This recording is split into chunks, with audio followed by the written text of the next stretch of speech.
People become commodities within the industry. Once you're in there, your contract has been signed, your passport has been taken. You can then be bought and sold. And we've spoken to people that have been bought. It's a very dark industry. There's widespread brutality within these compounds. If you don't perform, you can be subject to various types of, physical and mental abuse, sometimes amounting to torture. We describe this as a spectrum of victimhood. So when we think about the workforce in the compounds, we don't have to think about them as all victims of human trafficking, slaves and everything. We also don't have to think about them as all criminals. Most of them, they fall in between.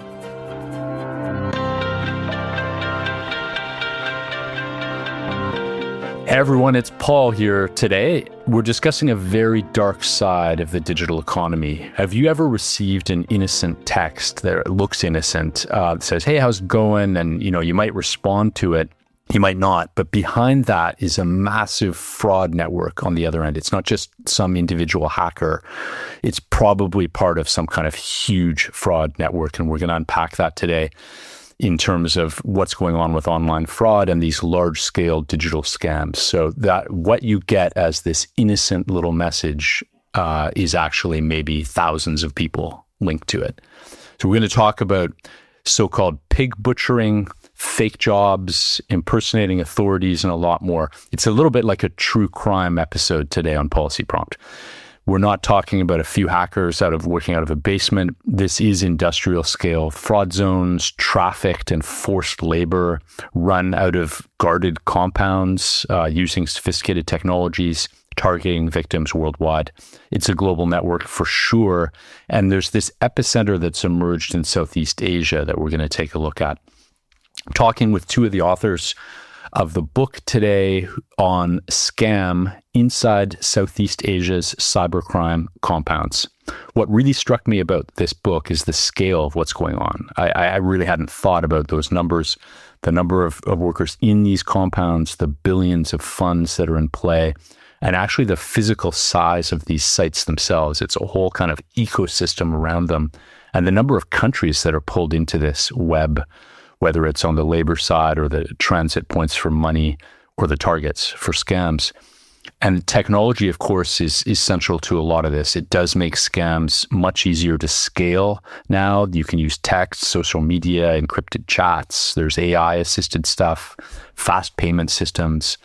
But maybe tech can offer some hope as well about cracking down on it, right? Through better fraud detection techniques, integrated kind of coordinated law enforcement, and across financial institutions, across borders. So there may be some ways to improve things.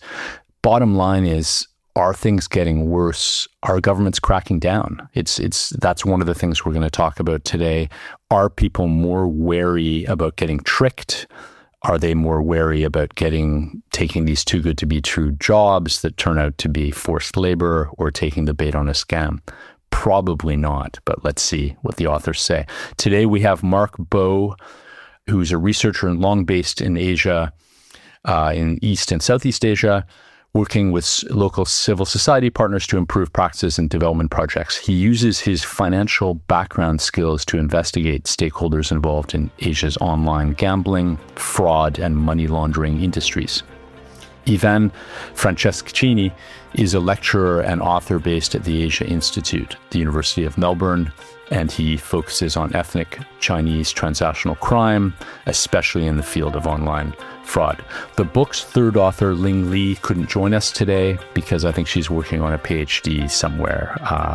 And so today we have Mark and Ivan. Welcome, Mark and Ivan, to Policy Prompt. So I'm going to jump in right away to a question that's a good way to start off, and that is, how did the three of you authors, with different geographies and presumably different backgrounds and things, how did you come together to write this book on this topic? Tell a couple of things about your journey to kind of coming together and working on this topic. I think the three of us, we all really stumbled into the subject, I think. I knew Ivan for quite a while. As you mentioned in the intro, I've been based in Southeast Asia region for a number of years, and my field of focus was in business and human rights. So as part of that, a lot of the work I was doing was tracking investment and financial flows into the region. I was based in Cambodia for a lot of my time while I was overseas. And so I think I met Ivan. Ivan was doing quite a bit of work looking at labor conditions on construction sites in Cambodia, especially down in Sihanoukville on the coast. So we had a bit of a back and forth over the years. For me, I started to look more closely at this topic because I started to pay attention to around 2015-16. There was this huge increase in private capital, mostly from China, flowing down into Sihanoukville and into other border areas, into casinos and the industries and the businesses surrounding casinos. And we started to see more reports of crime connected to those sites, often violent, clearly with signs of organized elements to it. I think Ivan came back to revisit some of his study sites where he'd talked with construction workers, back in the pre-COVID times, and he found that several of those sites had actually turned into basically locked down buildings, which we later found out were housing online scam operations, online gambling. And then, I think as we were starting to work on this, we did a few articles, and then Ivan, you met Ling, I think by chance in a coffee shop, right? She was working on a piece of research on bride trafficking, actually trafficking of Cambodians and people from the region into China. And then she learned while she was in country about what was going on, the growth of the scam industry, trafficking into it. And then she ended up sticking around in Cambodia and shifting her focus onto trafficking into Cambodia, rather than out of Cambodia, which was her initial focus. So we all came to it from different angles, and somewhat it was unplanned, but it's become all of our focus now. Thanks, Ivan. Anything you wanted to add to that journey? It was unexpected in a way. My focus was on labor rights. I wouldn't have expected to work on this a few years ago. We just stumbled into this story. We had to work on it at some point. Thanks. And Mark, you mentioned a Cambodian town, Syndicates, and we'll get into that, I think, in the conversation, because you have there's a lot in the book about that city. Like, it's a fairly small place, but under 100,000 people, like what's been going on there, and it as an example of just the astounding scale of this. One thing that I wanted to start off with right away for listeners is, what are we talking about here? Part of the book talks about the different scams that are out there, and I think it would be helpful for you to describe what pig butchering is, which is what everyone hears about, but also some of the other scams that are out there, including the impersonation stuff. Just paint us a little bit of a picture of what are those scams that are kind of now at the forefront in this large scale industry. Pig butchering, the one you've mentioned, that's a type of scam that has really captured a lot of the kind of public discourse around this. I think because it's so brutal, really. The term pig butchering, it's a very unpleasant term, but it's one that's used by the industry. It refers to this technique whereby scammers will make contact with the potential victim, usually, often, like you said, through some of these fake wrong number messages. So, "Hi, Andy, how's it going?" And then, you reply and say, "This isn't Andy." Then they'll reply and say, "Oh, very sorry for wasting your time." And then they'll strike up a bit of a conversation.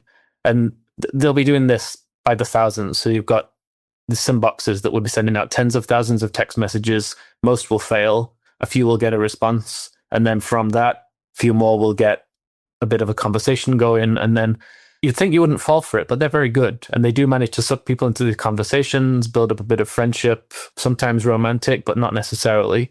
And then over time, steer the conversation towards some kind of investment. They'll start to talk about, how they've made money investing in this crypto coin, or, gold, or foreign exchange, whatever.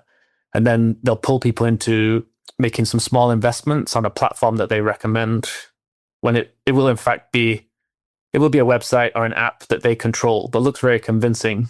And the victim will put some money in. They'll see, they're making money. They'll let them cash out a little bit at first to build confidence. And then over time, coach them to invest more and more. Say, the more you invest, the bigger the win is going to be. And then this can drag on for weeks, months, sometimes longer. And then eventually when people realize that something's up, I want to take my money out, of course, like the money's gone because the website, the app never really existed. It was just a piece of software that the scammers have developed themselves and they control themselves. So that's the big one. Like I said, it's got a lot of attention, but there's loads of different scams. Some are high value, like some of the pig butchering scams that you've seen in the news. People have lost hundreds of thousands or even millions. But then there's lots of a high volume of more low value scams constantly being pumped out. Shopping scams and all kinds of stuff.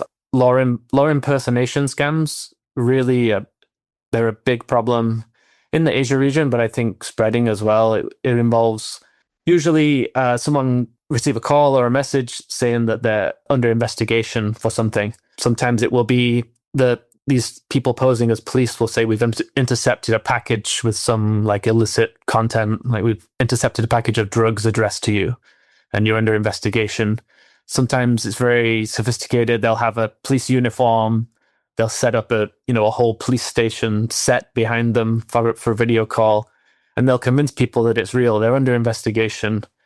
Often they bought stolen data, so they know stuff about the target already. So it makes the scam more convincing. And then the way they extract the money is they'll tell people you need to transfer the contents of your bank into this account while we investigate the source of your funds. And if everything's okay, you'll get it back. And then of course, they don't get it back. So that's happening. Lots of scams like that targeting people in China, but also Vietnam, Thailand, Japan, Korea. It's very widespread. That's just a couple. That there's so many. There's, like you say, we set out some of them in the book, but we could write a whole book on the various types of scams alone. I just have to say one thing about my own experience, because I was involved in one of those impersonation scams directly. When I worked for the finance department in the federal government in Canada, it turned out that somebody was using my name and title to correspond with people saying they were me and that they should take action like what you're describing.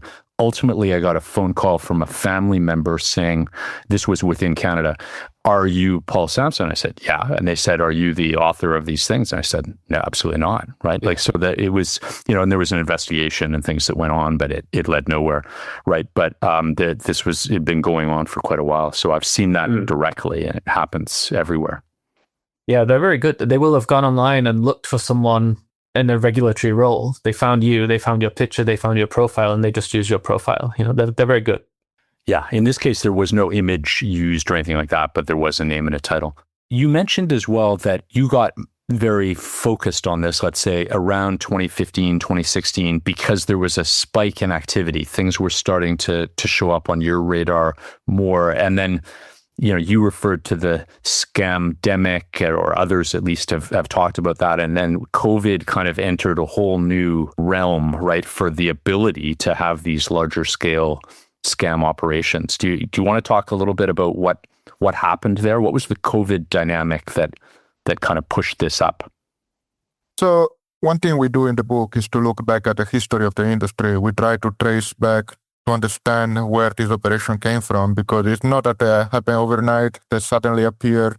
So they have roots that go much deeper than that.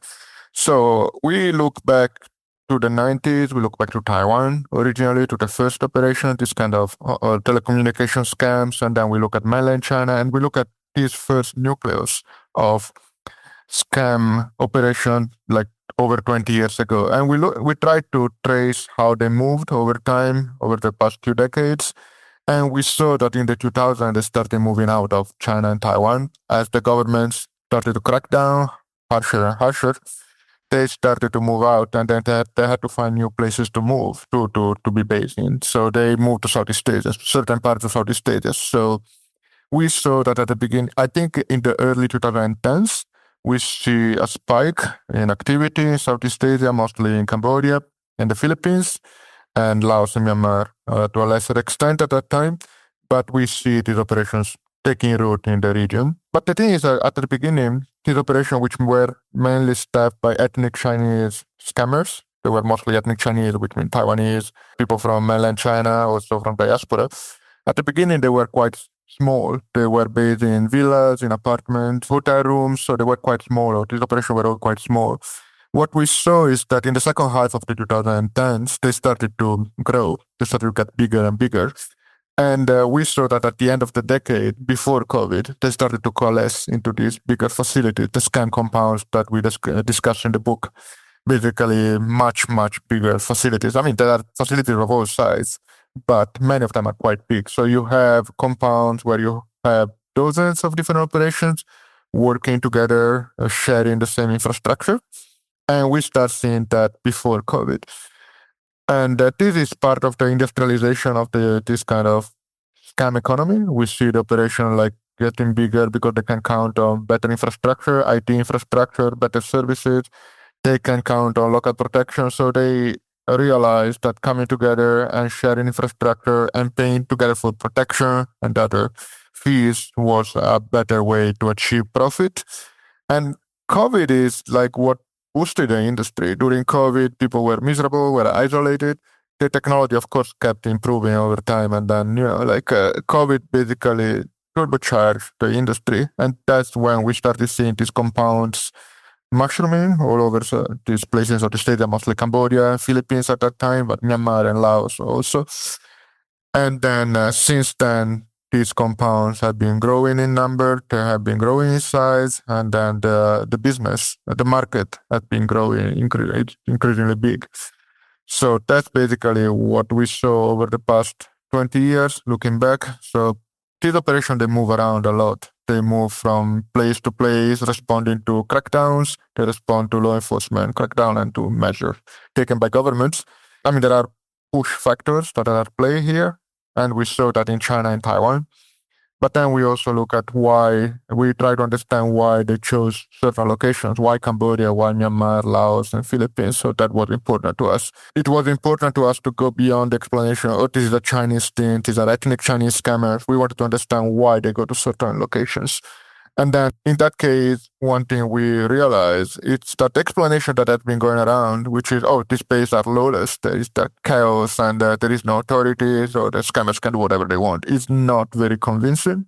We realized that these places are quite stable. The scammers went to these areas because they could count on good infrastructure, cheap land, for instance. They could count on porous borders. It was easy for them to move around the people they need to staff the operations. But most importantly, they could count on protection. They could count on local elites who would provide protection and support, which is what they needed. They wouldn't be able to operate in chaos. They needed people in place who could help them to establish their operations. If you think about it, I mean, if you are a scammer and you want to invest money in an operation, you wouldn't go to a war zone. It would be too unstable to risk it, right? You don't build a big facility in a place that can be destroyed or bombed or occupied anytime, right? You need a place where you have guarantees. And Cambodia, Myanmar, up to some point that can be discussed, but Myanmar, Cambodia, Laos, and the Philippines offer exactly this kind of conditions. So basically, this is what we saw, and this is what we trace, what we discuss in the book. And I think Mark might have something to add. Yeah, I think you covered it well. And coming back to the issue of the COVID pandemic, I think that there is, in some of the discussion around this idea that the industry grew out of the COVID pandemic, which I don't think is true. I think it was already well established and growing. I think it was, like Ivan said, it was turbocharged by the COVID pandemic, because you had a situation where a lot of people stuck at home, a lot of people lonely, people were vulnerable, and people are exposed on one side in terms of being, targeted by the scams. And then in countries where it was established, borders were locked down. So, like a lot of people were stuck in Cambodia. A lot of Chinese nationals stuck in Cambodia couldn't leave, and so they were drawn into the scam compounds. Yeah, so I think it's a major factor. But if the pandemic didn't happen, this industry would still be here, and it would still be growing. It might just not have grown as fast as it did. Right. So that's a very good description of that broader ecosystem required to support these large facilities, right? Like they're at scale, so you can't do it just with a few people. But can you paint us a picture of what one of these compounds would look like? Like there are guards, there are people without passports. Like, it's not like people are coming and going, right? They are captive in at least some of these facilities. Can you paint us a picture a bit of what it might look like in some cases? So if we're looking at the compounds, I think there's a variety. Sometimes we're talking about office buildings that might be above a casino, might be a public-facing casino. People can come in and out of parts of the building. Then there might be offices upstairs which are, sealed off from the rest of the building. Or quite often we see office complexes built around the casino complexes. In other places, they're just purpose-built compounds. They look like kind of business parks, but they're completely sealed. There's movement in and out, but the people that are able to move in and out are the more senior people and the managers. The rank and file people that are doing, the grunt work of these scams, they are, for the most part, not allowed to leave. A lot of these people have been trafficked. They've been deceived into the work, that they're stuck in some way. But even people, there are people that go in voluntarily, but even those people, they're not allowed to freely come and go. Their passports are usually taken. Their personal phone can be taken.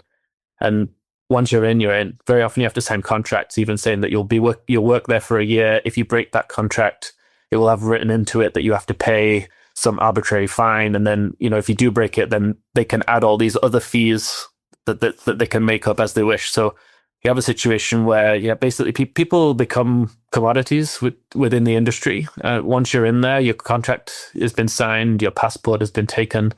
You can then be bought and sold. And we've spoken to people that have been bought, sold multiple times across different compounds, and sometimes even sold to people who then take them to third countries. So it's a very dark industry.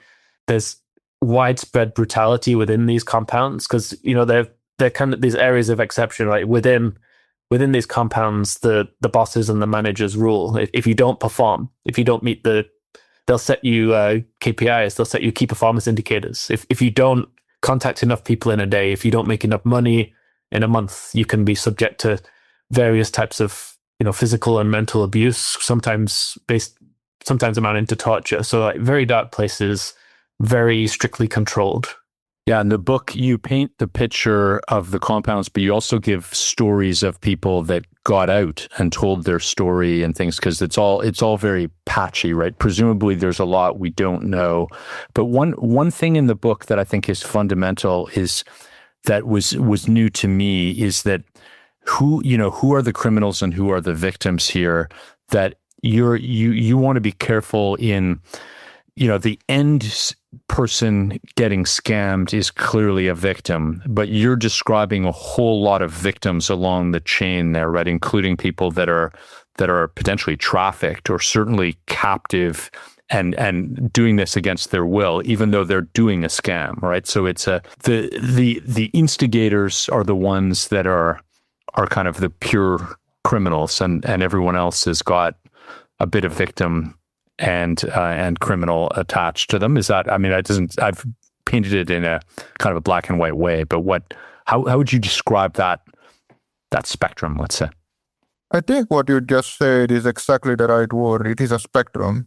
So when we think about the workforce in the compounds, we don't have to think about them as all victims of human trafficking, slaves, and everything. We also don't have to think about them as all criminals.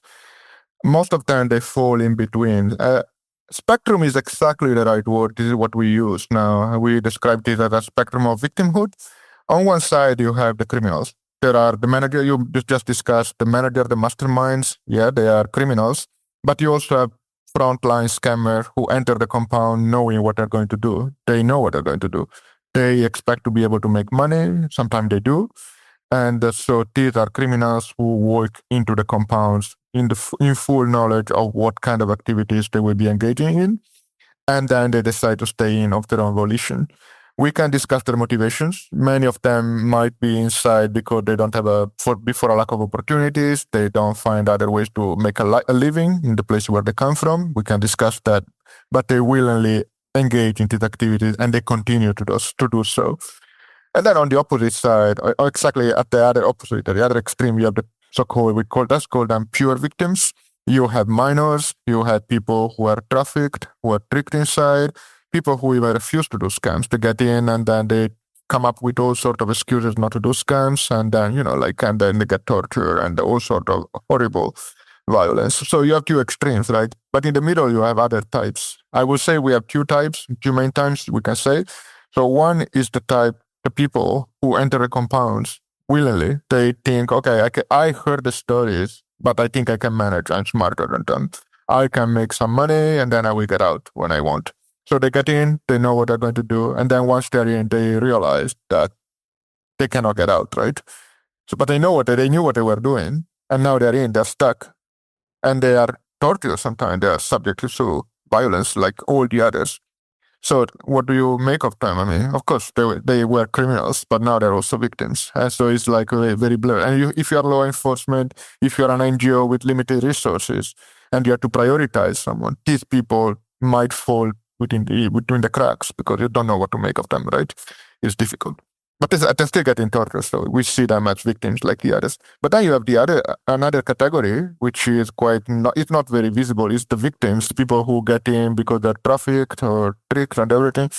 And then once they're inside, they manage to rise through the ranks. They manage to make money. They play by the rules, and then they realize that they can make money. And then they decide to stay on willingly. But they were victims at the beginning. And then maybe they start recruiting others. At the beginning, maybe they're forced, but then they decide to recruit others. Many recruiters in Vietnam, for instance, according to investigations by NGOs in Vietnam, really great NGOs, Blue Dragon is an NGO working in human trafficking, showed that many of the traffickers themselves had been trafficked at the beginning. This is just to say that the moral boundary, everything is blurred in the compounds. It's very difficult to make sense from a moral perspective of all this. It's very confusing. You start to think that when you talk with survivors, and there is a lot of distrust, right? This is an industry that's based on lies, the industry itself, scamming, right? And then when the people come out of the compounds, of course, they face a lot of questions. How did you get in? How could you not know what you were getting into? How could you fall for that? These apply to the victims, the targets of the scam, but also the people trafficked inside. And so when they face this constant mistrust and everything, that there is tendency to maybe to exaggerate or to, to try to get sympathy, right? That happens a lot. So it's a landscape that is extremely hard to navigate. I'm not saying we did.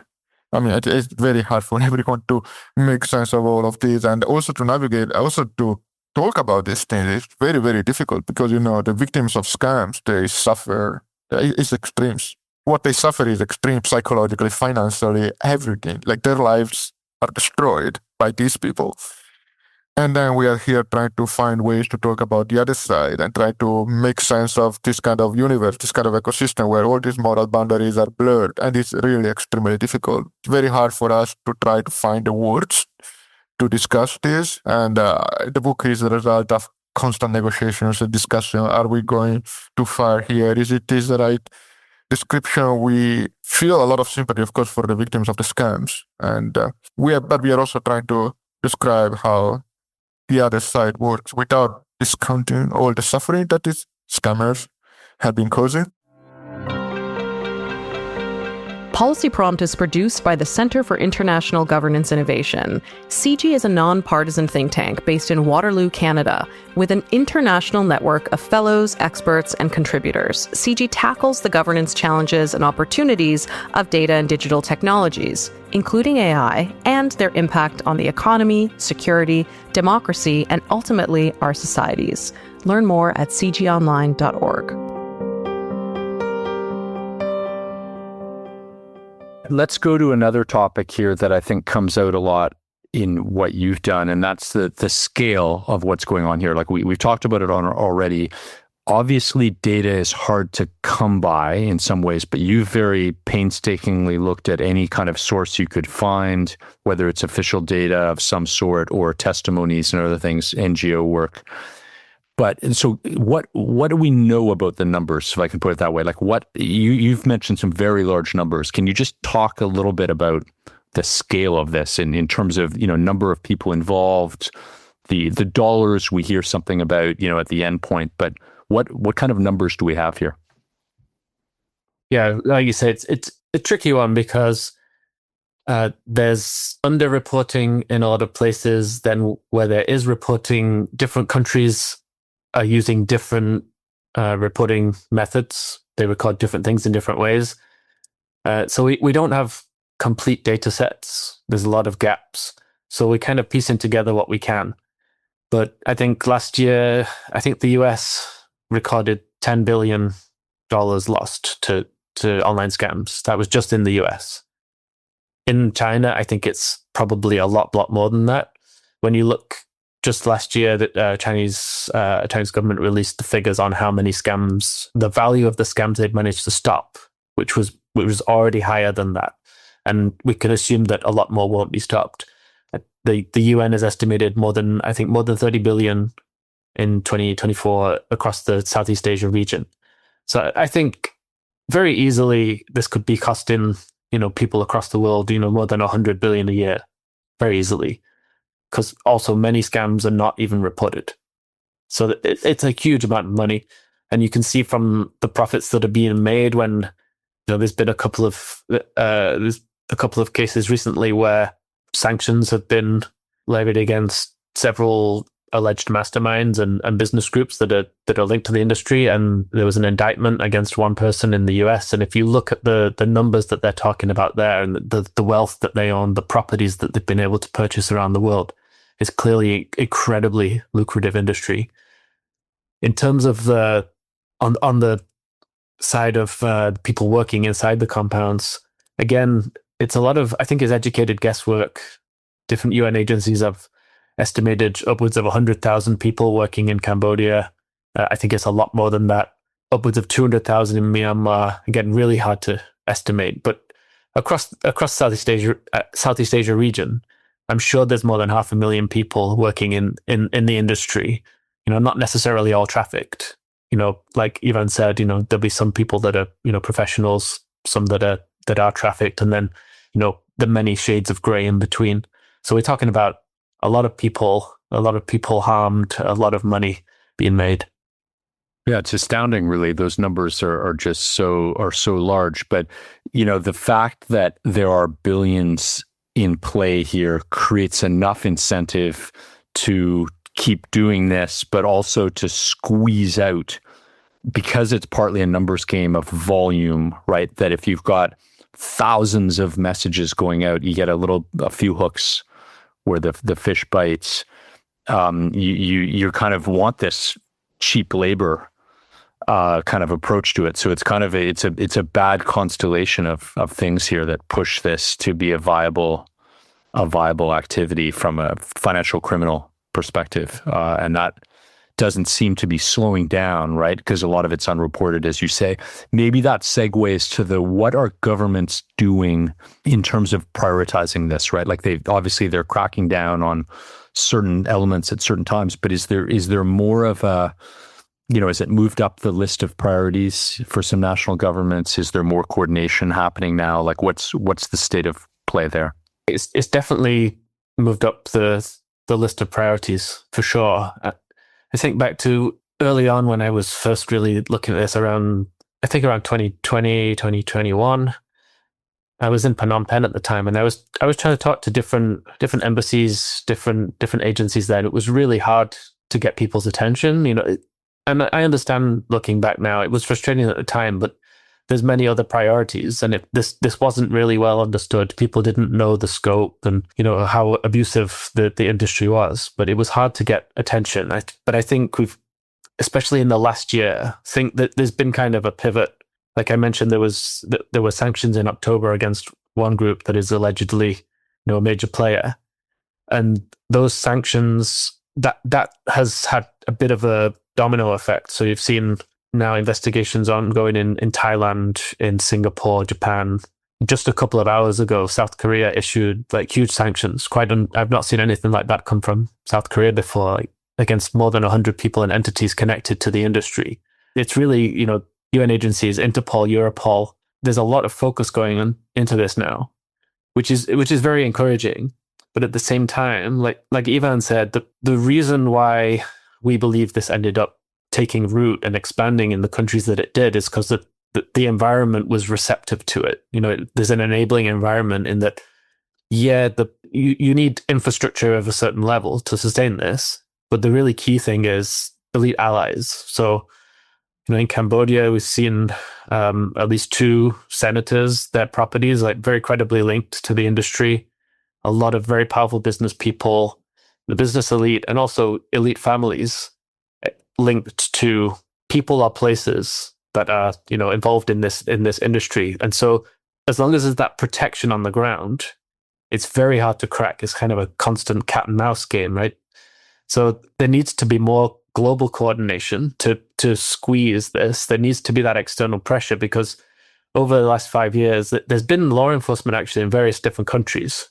It has an impact, but in the short term, they can take out a few, less protected compounds and chase some out, but they'll move to another place. They'll go quiet for a while. They'll reopen, but those really protected sites, they're generally never touched. So that pressure is key because that's brought about the things that we're seeing now in terms of, this year there's been more enforcement action on the ground. But I think beyond that, until there is genuine political will in the countries that are hosting it, there needs to be more coordination globally. So when the money is not just flowing into Cambodia, for example, or into Myanmar, people are being scammed. The money is going through mule bank accounts. It's passing through accounts, financial systems in multiple countries. There's lawyers, accountants, corporate service providers that are helping these enterprises build and run their networks. The money is being cashed out all over the world. It's going into assets in London, in the US, in Japan, wherever. So there are many potential choke points. There needs to be that global action to disrupt and then ideally disable. I think we're going in the right direction, but we're still not there yet. Now, we talked about COVID being that spike moment. This was already on a trajectory to grow and increase, and COVID might have supercharged that a bit. But are we now facing something with the sophistication of the AI tools? The voice replication, deep fakes and other things. Is that now adding risk factors or scale here somehow? Did you have any sense of? We talk a lot on this podcast about the technology angle of things. Is the technology coming play here to make it even more difficult, or possibly on the enforcement side that it's making some things easier? What's your view on the emerging technology angle here? AI definitely plays a role in the industry, an important role. Deep fakes and, all the technology that allows you to create a fake personality and, impersonate other people and, in video and the audio and everything. That, of course, facilitates the life of the scammers. They have at their disposal tools that 10 years ago would have been unimaginable. So that's definitely supercharging the industry again. And we will see more and more of that. And it's terrifying in a way. We have been working also with some IT scientists trying to understand this side of the industry. And we think that, based on our conversation and work with them, that the technology is not there yet completely. So all the LLMs like ChatGPT, all these kind of tools, new tools, they're being used in the industry to translate and to do this kind of low-level tasks. But they have the potential to automate the scams. They have the potential later on to reach a level of sophistication, these kind of technologies, that will make scams automated.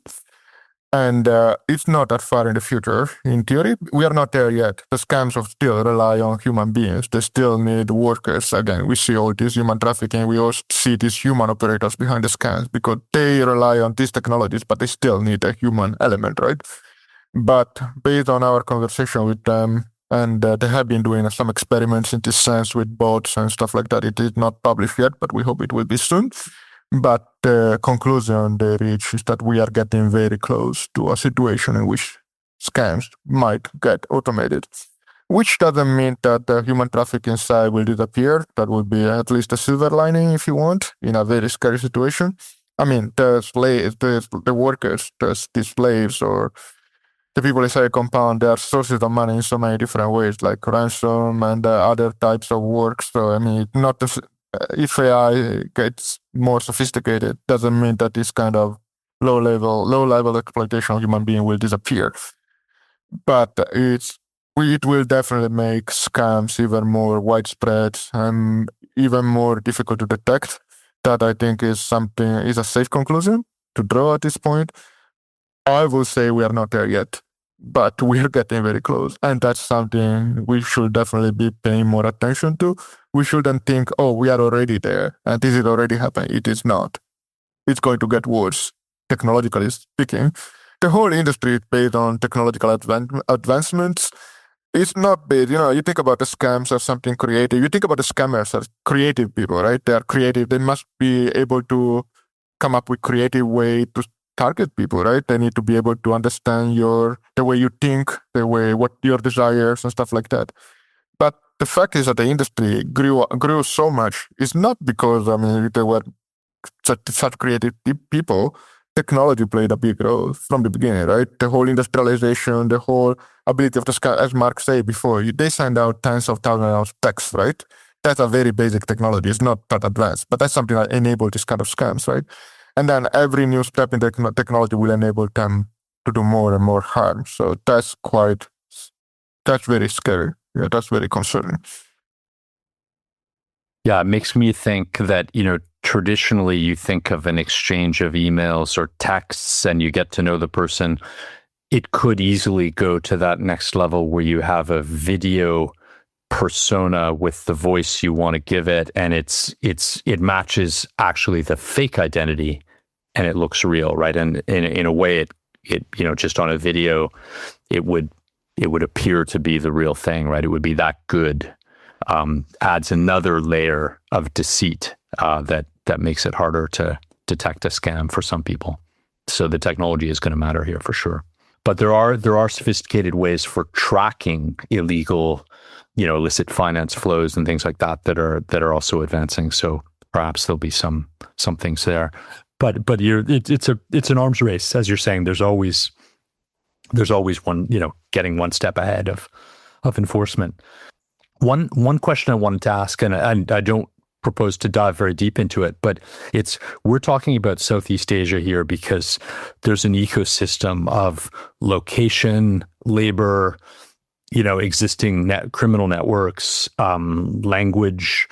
But of course, there are other nodes of activity, like the famous princes in Nigeria, that kind of people have heard of and probably seen, or call centers out of India and things like that. But they're not part of a global network. But even if there are some similarities between that, and I know that's not what you've looked at, but you're not saying here that those networks are somehow slowing down or necessarily being overtaken by Southeast Asia, like in terms of activity levels? Yeah, this is something we have actually been looking into. Is something that an idea that we had after we finished the book, actually, to because we focus on Southeast Asia, a lot of media attention is on Southeast Asia right now, because of course it's a big cluster and it's also a very violent cluster, an extremely violent cluster. We don't see that kind of violence, widespread violence, in other clusters, but we did realize that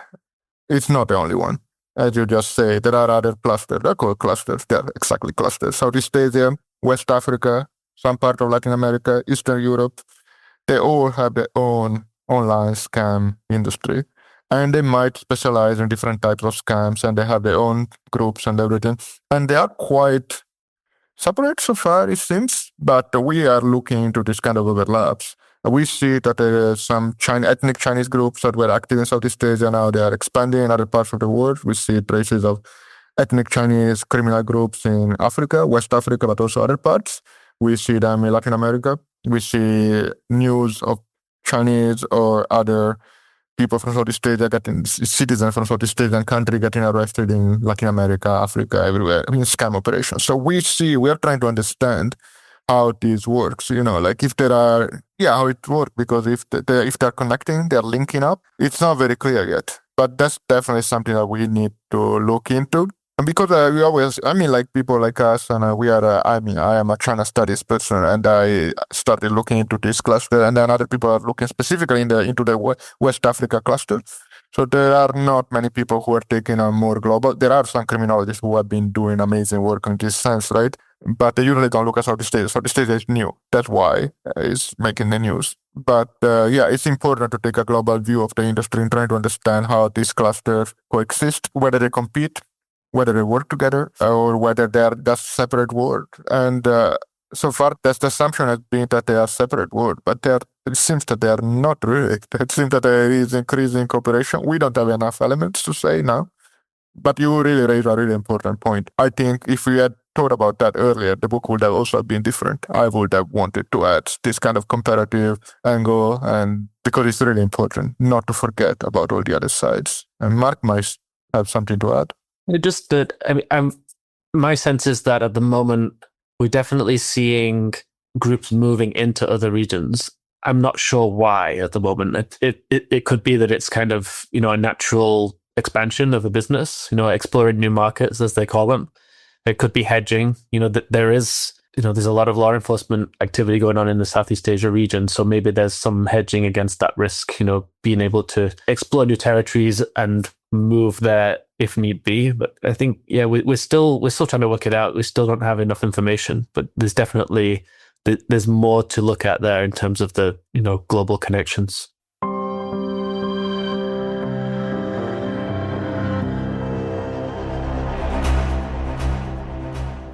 The book talks about the role of ethnic Chinese people throughout the whole kind of chain, right? Sometimes as a mastermind or instigator, often as forced labor or maybe voluntary labor in some cases.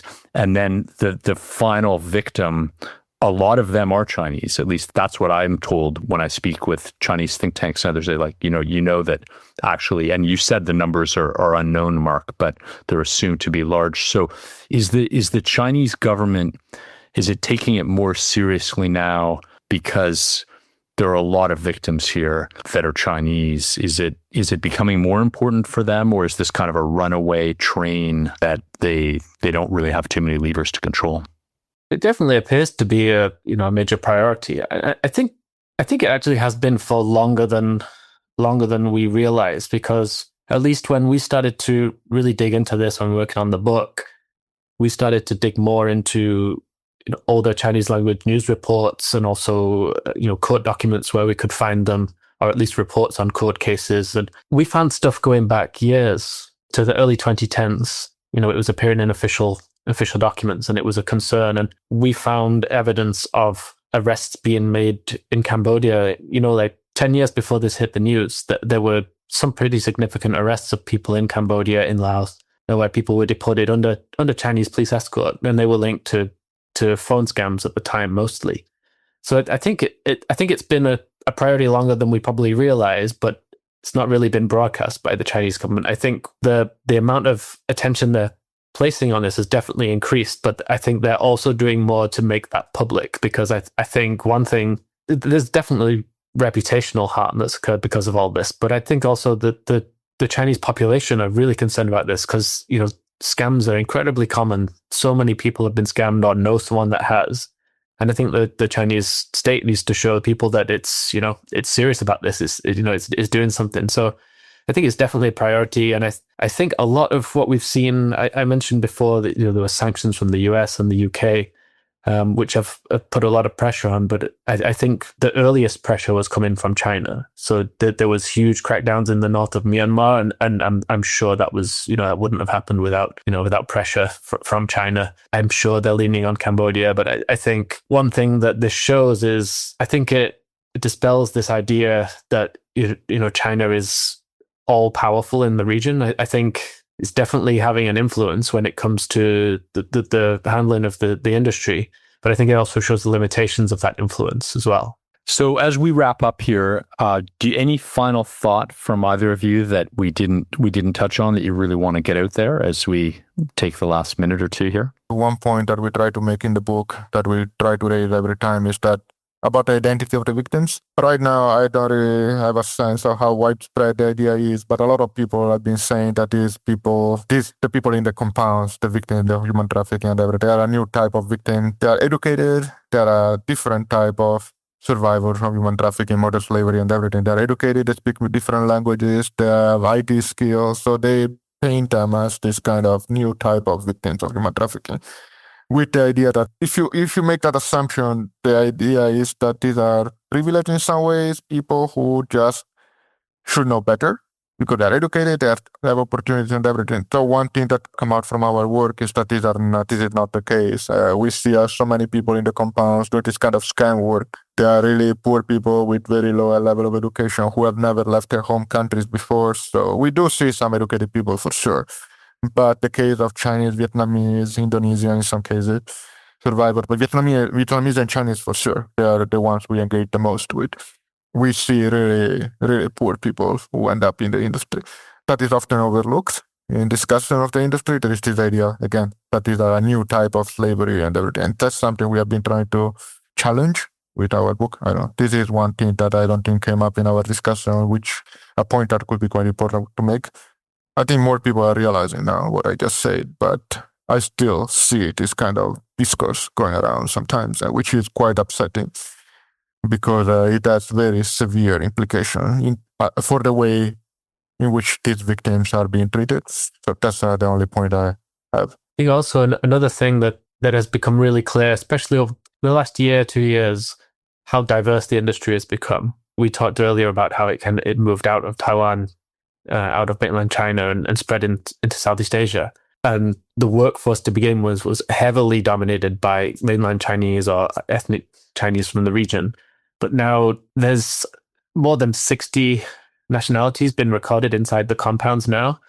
And I think this is indicative of how the industry has grown and expanded into new markets. So that they're targeting people in Sri Lanka. So they want Sri Lankans, Vietnamese, Indonesian, Thai, huge amount of victimization there in terms of actual, the targeting of the scams.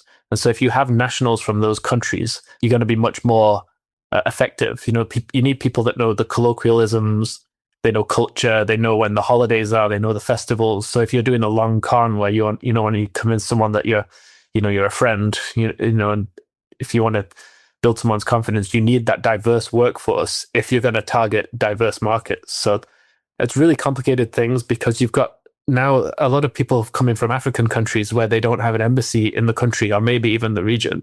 So you've got someone from, say, Uganda stuck somewhere in Cambodia. It's very hard for them to get consular assistance. So the industry's getting more diverse, more sophisticated, and that's making the response to it even more challenging.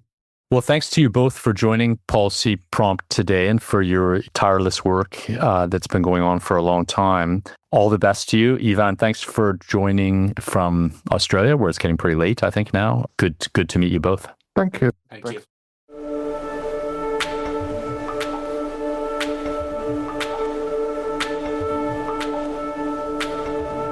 So that was definitely a conversation about the dark side of the digital economy, of the transformative technologies that are making scams more tricky, more full of traps, and it's definitely a transnational crisis. Like this is global. It's cutting across countries, but it plays out in ways at the subnational level, like we heard. That is very real, and these kind of compounds that have like a large number of active parts to it, right, and complicit pieces, and then links to other countries and other things through financing.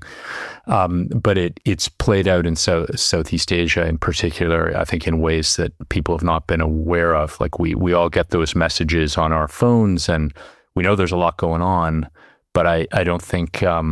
I certainly hadn't thought about kind of what's it really looking like in the background. So there were a lot of eye-opening things there for me, and the scale of the human suffering at multiple levels, becomes really, really clear when you walk through it in this way. And it's even though there are some interventions and responses happening, as we heard, the incentives are so strong from a financial scam perspective to do this. It's a very hard genie to put back in the bottle. So I think it's going to be an ongoing battle between the latest technologies to scam and the latest technologies to detect, and the ability to enforce these things, right? They're mobile. they're adaptive, and there's money to be made for the criminals at the head of it, and they're going to keep finding ways to do it. So it doesn't feel like the end is in sight, but there is maybe more of a crackdown from governments because of the scale here and the suffering.